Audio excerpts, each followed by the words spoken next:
Welcome to Pete and Hannah's Watch List. I'm your host, Pete Mitchell. I'm here with my great co-host, Hannah. Hello, people. Hannah, we're here today for movie news. But before we begin, let us tell the viewers and the listeners what they should do. Pretty please leave a like and subscribe to the channel. Subscribe. Leave a comment down below your feedback on this show, thoughts, feelings. Hit the notification button and you'll get great content like this one, including AFI Top 100, one of our favourite movies so far. It happened one night. Also, what's next, where we reviewed all the Boxing Day releases in Australia, and we had some great times and we had some not so great times. Yeah. And all that is covered in the show. Coming up on the channel, we have heaps of reviews and we have our watch to watch and miss in December that we just gone through. But before we begin and our great Hannah and her movie news, we thought we'd recap our 2024 movie draft, where we drafted our movies Box office. For box office success. We take off the budget and we find out who wins. Yeah. Okay, so to remind people, Hannah selected Ballerina, Twisters, Gladiator 2, Wicked Part 1, Despicable Me 4.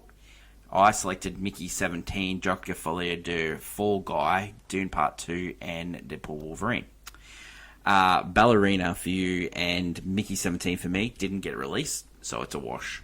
So we'll start off with yourself, and in fourth place for your box office draft was Twisters, and it made $185 million. Now that's, remember, it's got to be halved, so it was over 300 before, so it's half because half goes to the thing, half goes to the studio. It cost $155 million to make, so a bit of a profit there. For me, mine was Joker Folie de. That budget was $200 million, and it only made 206, so I only end up getting 103 out of that, so it's a big loss for me. 3 for you was Gladiator 2. Now, Gladiator 2 is still going in the box office at the moment. But we cut off. Industry insiders say that it's going to reach $450 million worldwide. That's great. So currently it's at 435. So it's going to get to 450. Now, but the problem is the budget was $250 million, not including marketing, which we haven't included marketing yet. And so that would be a loss for you for $25 million. I don't feel that. Okay. Fall Guy for me, budget was $125 million, and I only made $90 million. So far, I've made a loss of $130 million. So not a great start. So you haven't made any money? Not any money at all. You have made, so far, $5 million. So far, not great. But it's going to get better, because Hannah chose for her next pick was Wicked Part 1. So that's the second overall gross. Now, at the moment, it's about $650 million. They reckon it's going to tap out at $700 million worldwide. So all these are worldwide figures. So budget for Wicked Part 1 was $145. So they're saying you're going to make $350. So that's a good win for you. That's over $200 million you pulled out there, so well done there. For me, I had Dune Part 2. Now, Dune Part 2 cost $190 million, and the actual box office was over $750 million, so my actual is $357. Now, where did I get these budget figures? Box Office Mojo. Box Office Mojo reports budget and reports actual, so. Now, Hannah's number one pick end up being Despicable Me 4 with only a budget of $100 million. Well done. You pulled in a box office of nearly $1 billion, so that's $484 million in profit. So $384 million in profit. So well done, Hannah. For me, I had Deadpool Wolverine, which cost about $200 million, which it's probably cost more than that. But anyway, $1.2 billion that end up coming out at. So my actual ends up being $693 million. So for a total, it cost me $715 million, and my actual was $1.24 billion. Hannah's budget was only $650. So well done, Hannah. You always and looking for that tight cheap budget. bargain. And for me, for Hannah's overall total was 1.244 billion. So Hannah end up with a profit of 594 million, and Pete's profit was 528 million. So Hannah wins. Hannah Just wins barely. by 70 million. Which I will is say- the whole movie. I will say I picked 2 late runners, Yeah. which wasn't the best thing. It didn't help that a certain movie came in and crushed that. But you also, it was Deadpool and Wolverine because that was either going to do so well or not, and Well, that it did. doesn't help that 2 of my movies lost money. No, you picked. You picked. Yeah. Yeah, No, nah. it's unfortunate. Nah. No, well, technically.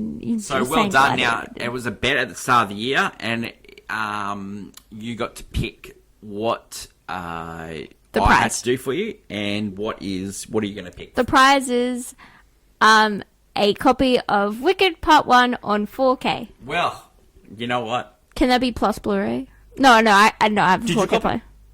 No, more than that. Plus Blu-ray. All right. Physical done. copies. Yeah, plus Blu-ray. That's fair enough. Well done. Okay, now before we get on to movie news, I thought we'd do some New Year's resolutions. Yep. I can start. You Yep. start. I'll start with. I've got like three and a half. Okay. Okay. So my New Year's resolutions for this year for 2025.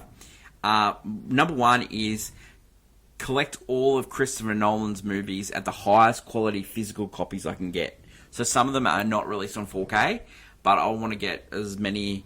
I've got digital copies of all his movies, but I haven't got physical copies, so I would love to get physical copies of all the movies. You got a New Year's resolution? My first one is not to throw up watching Baby Girl in cinemas this year. Huge. That's a great one. That's a great one. Yeah.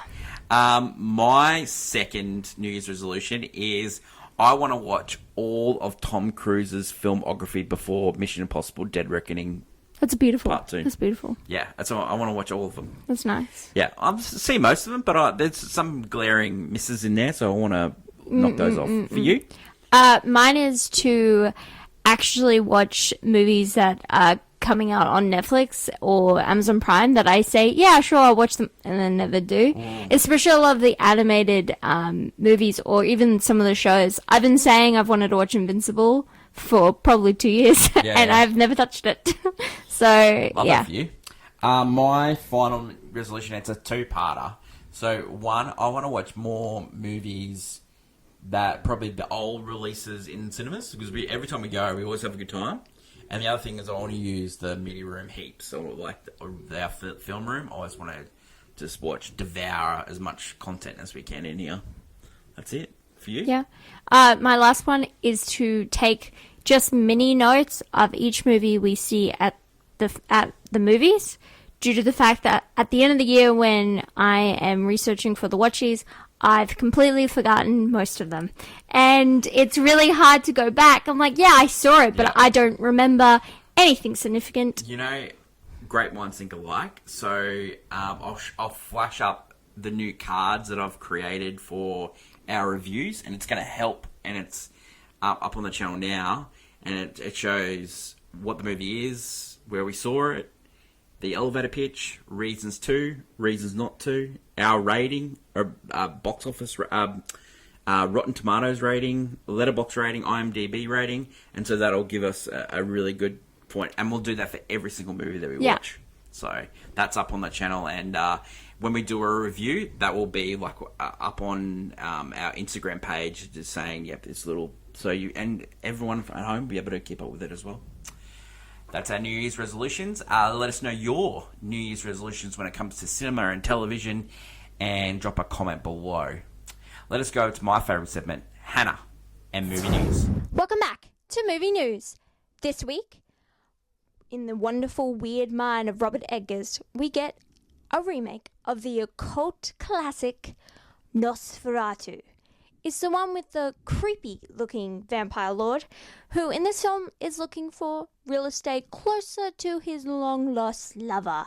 And he's unfortunately torturing the minds of people like Nicholas Hoult and Lily Rose Depp in this one. It's weird, it's moody, is the perfect date movie, but not for the family. This week, we have a movie that is for everyone, and that is Paddington in Peru. The Brown family and Mr. Paddington Bear himself are looking for Aunt Lucy in Peru as she's gone missing. They're also joined by a Reverend Mother, played by Olivia Colman, and a creepy, weird, but handsome boat captain that is Antonio Banderas. What do you say, Paddington? He just is thinking about the marmalade sandwiches. Well, that's what we'll be seeing this week. Leave a comment down below what you'll be watching. Until next week, bye! Thanks, Hannah. Looking forward to watching Nosferatu in the cinemas and also Paddington in Peru. Let us go to clickbait headlines in the movie news this week. Hollywood Reporter has released their top 10, 15 movies that look like are going to be nominated for Best Picture. I thought I'd run through them so you can tick off the ones you haven't seen yet or the ones you would need to see over the next couple of months before the Oscars come around. So starting at 1, Conclave, 2, Wicked Part 1, 3, Emilia Perez, 4, Anora, 5, The Brutalist, 6, Dune Part 2, 7, A Real Pain, 8, A Complete Unknown, 9, Sing Sing, and 10, September 5. And there's a couple of that are might iffy if they're going to make it or not. Substance, Nickel Boys, Wild Robot, and Inside Out 2. Yeah, interesting. So we've seen a lot of those. The ones we haven't seen yet, Emilia Perez, The Brutalist, A Complete Unknown, Sing Sing, and September 5. Yeah, so they're just half. We're just waiting for those to As soon release. as they come out, we'll let you know if they're a watch or a miss. Jason Momoa has been tapped on the shoulder to play Lobo in the Supergirl movie. Great because that's like originally, he wanted Lobo, and he was like, he actually is probably a perfect Lobo. Yeah. Batman 2 has been delayed to 2027. There's rumours going around that they're trying to add Rob Pattinson to DCU. They're just going to wait until they find out because the script hasn't been done yet. So, Mufasa and Sonic 3 are battling it out at box office.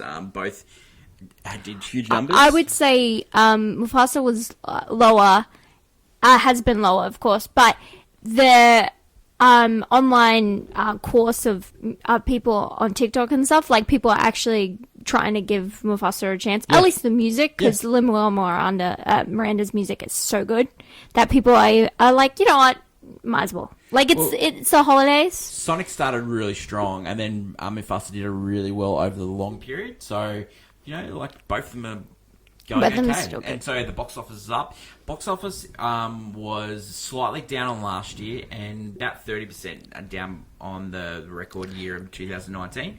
But for a year that we were off the strike, I think we did pretty well just to maintain. Yeah, a lot of those movies were pushed and were... Yeah. Some of them have been movies that are a little bit not for everyone's taste, in a weird way to say. Yeah, so, and when you look at this year, and it's just been sequels, and then you have film bros complaining sequels, and you have normal people being like, I'll see one out. I think after a year of strikes, I think, you're glad not a surprise. Yeah. You're not surprised. Any movie news for you? No, I'm just excited for the next week of movies. Yeah. Awesome, Hen. Awesome. Stick around for the channel. We got heaps of reviews, and we got Watch or Miss in December to... also put up on the channel as well. Yep. Next week on the channel, it is AFI movie number 45, and it is Shane. Shane, come back, Shane. That come should back. be good. We'll review Nosferatu Never seen it. and Paddington in Peru. And also looking forward to Hannah's clickbait next week. Hoo-ha. That is it for me and Hannah, my lovely great co-host. Long live cinema. And until we meet again, it's bye for now. Bye.